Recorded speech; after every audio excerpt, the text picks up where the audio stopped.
एक दफा बच्चा बाहर खेल रहा था कि भागते भागते घर आया और अपनी माँ से बोला, अम्मा अम्मा, अब्बा जी को कुछ हो गया है। माँ ने कहा, कोई बात नहीं, बाहर जाकर खेल। बच्चा फिर भागा भागा आया और बोला, माँ, मुर्गी को कुत्ता खा गया। माँ रोने पीटने लगी। बच्चा हैरान होते हुए बोला, माँ, जब अब्बा मरा तो तुझे कुछ ना हुआ, लेकिन जब मुर्गी मरी तो तू। माँ बोली, मुर्गी तो अंडा देती थी, तेरा बाप क्या देता था।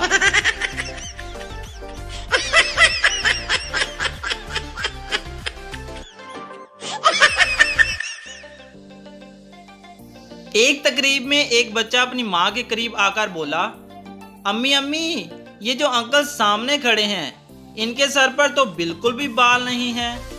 माँ ने कहा, चुप करो, वो सुन लेंगे। बच्चा बोला, तो क्या इन्हें मालूम नहीं है कि वो गंजे हैं।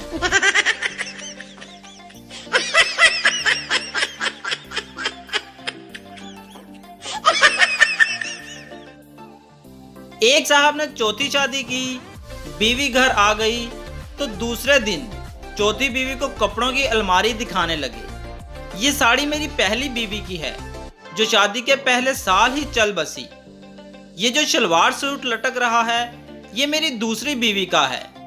ये जो गरारा सूट लटक रहा है, ये मेरी तीसरी बीवी का है। चौथी बीवी झट से बोली, फिक्र ना करें, इसके आगे अब शेरवानी ही लटकेगी।